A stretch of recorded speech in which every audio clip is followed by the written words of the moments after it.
champions, moving by Tom Sneva. Let's look again at how it happened that Cale Yarborough now has a healthy advantage in first place. Okay, Sneva's car apparently has got a tire problem. It started to weave and slither from side to side there. You're watching. It didn't take Cale Yarborough long to realize that was his opportunity to push ahead.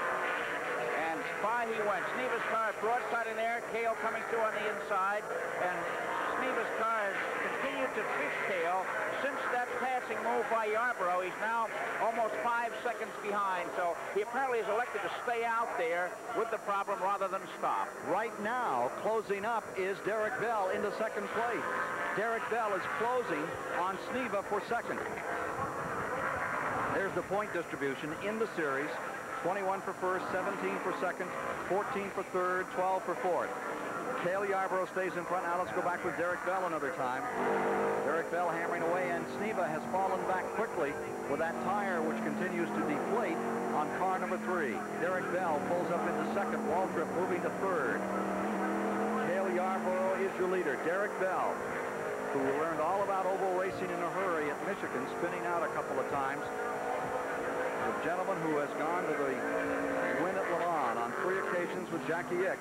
Hangs right in there. And there is Sneva falling back. Gordon Johncock just going by him. Now he's got a 3-way battle now for second place. Bell almost 11 seconds behind leader Cale Yarborough. Darrell Waltrip moving up. Waltrip goes into third, and on pit road comes Tom Sneva. Here's Derek Bell, and you can see Waltrip closing right up on it. Tom Sneva is called in the pit apparently to solve that whatever problem is. It's interesting, when a tire goes soft in a car like this, you can't tell which one it is by looking, so both tires on the offending side are usually changed. That's an amazing thing that a professional racing driver, with all the experience these fellows have, when a tire goes soft, they can't pinpoint which one it is. Back inside Derek Bell's car another time. And what a battle he is having with Darrell Waltrip right behind him, and then comes Gordon Johncock. He is pulled into 4th position. Benny Parsons is up to 5th. Neil Bonnet, who started all the way as a tail ender, comes into 6th position now. Earnhardt in 7th. Here's the leader. Cale Yarborough has made 17 IROC starts with 3 victories thus far, looking for number 4 right here today. They call him an oval track specialist. 2 of his 3 IROC wins on road courses, as well as a runner-up spot. Has 11 top 5 finishes in IROC competition. Cale Yarborough in first. You know, we got Yarborough with that bad shoulder leading. Gordon Johncock now up to 4th place, and he's got an ankle that really is difficult to use in a race where you have to change gears a lot as you do here. Gordy is probably shifting less per lap than any other driver in the race to favor that ankle that was broken racing here not too long ago. Lap 26 for Cale Yarborough was a 100.2 mile-per-hour lap. That's the first lap at over 100 miles per hour. The 27th lap came in at 99.6. Let's go back and look at Neil Bonnet's car another time. There's Cale Yarborough in front. And there you are with Neil Bonnet still working his way through. He is now back to 7th. Earnhardt has picked him up. There is Benny Parsons' car. And Benny Parsons, if he holds on where he is right now, he will be the overall leader in the International Race of Champions. Benny Parsons, who started in 11th position among these 12 drivers. I wonder if Benny is calling up on any of his taxi driving abilities over the years, what he's doing here. This could be a big thing for Benny. Won the NASCAR National Championship many, many years ago, and has had tough sledding ever since. 73 and 75 is big years with the championship and the Daytona 500. Won at Atlanta earlier this year. Cale Yarborough, of course, who won the Daytona 500 this year, now in front and continuing to build on his advantage. Derek Bell maintaining 2nd position, who had a dismal time of it in his first International Race of Champions. Here he is, and with him comes Darrell Waltrip. Couple to go. It is Derek Bell maintaining 2nd. Waltrip in 3rd, and Gordon Johncock is back up to 4th. Now we'll have to see if Darrell Waltrip can pull any of that NASCAR last lap stuff on Derek Bell. You know, historically in European endurance racing, in which Bell excels, they really take it easy on the last lap. There's usually great distance. Oh, somebody's out in the grass out there. It looks like Dale Earnhardt. He's going to have to replace all the divots. More agricultural racing for Earnhardt. You know, it's a good thing he went there, Ken. Had he done it somewhere else, he might have wound up in Lake Erie. They got the Coast Guard and the Frogmen out there waiting for like that to happen, which, of course, we hope they have the day off. 6 has been Earnhardt. This will push him back. It will put Neil Bonnet back up to 6. It will move into 7th, Danny Ongaias. And it will move Johnny Rutherford into 8th. And I believe now 9th will be Earnhardt with 10th Ix, then Fittipaldi and Sneva, who had to stop for tires. On the in-car camera, we may see Dale Earnhardt going for a ride this afternoon.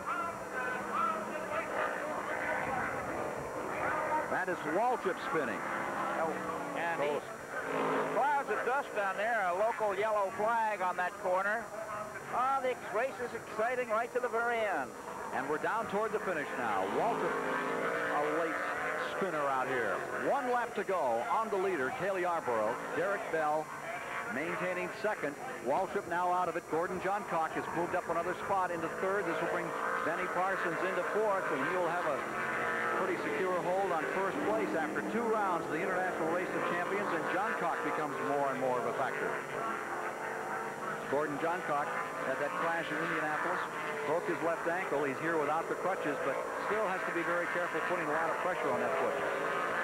Yarborough in front, about to win his 4th International Race of Champions if it all hangs together. Tires have been a problem for several drivers here today. Tom Sneva, who led a great deal of the time, finally cut one down. Parsons into 4th. Unofficially, they're showing Waltrip in 5th, and Bonnet in 6th with Ongaias back to 7th, Chris. It's interesting that we've got a stock car driver, a sports car driver, and an Indy car driver in the top 3 positions, just showing how well the organizers of this event did their picking. It's not been a piece of cake for any one form of racing, this International Race of Champions Series. Last lap for the man who has won 81 Grand National races. Here is Cale Yarborough. He started up in the front row, trying to pull this one out. Here he comes, 2 turns to go. Down for the checkered flag comes Cale Yarborough. Checkers are out, and Yarborough will win this afternoon.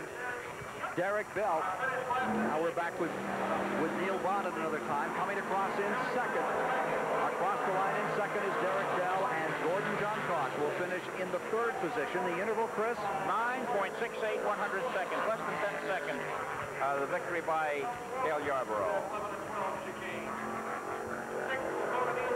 The cars had a little altercation with the barriers at Cleveland, Ohio, where live coverage of the International Race of Champions has seen Cale Yarborough come home victorious this afternoon.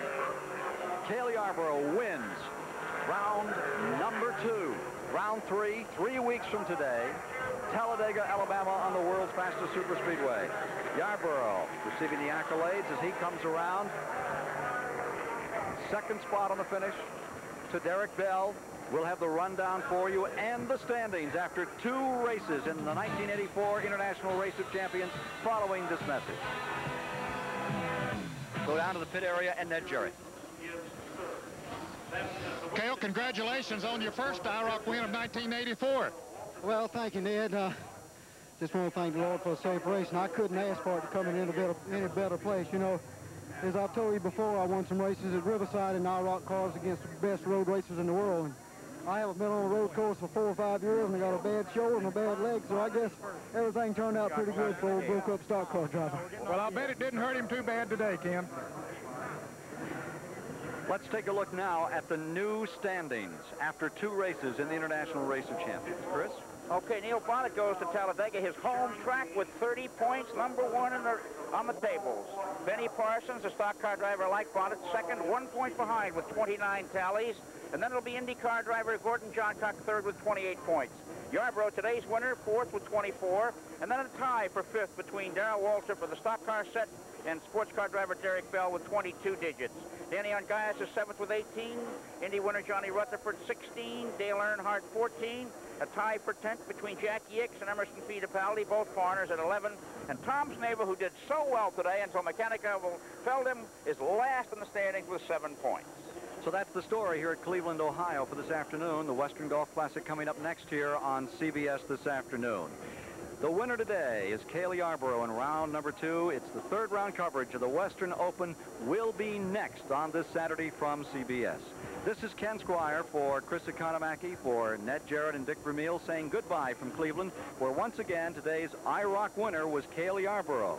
We'll see you tomorrow when CBS brings you the Dallas Grand Prix. Coming up next.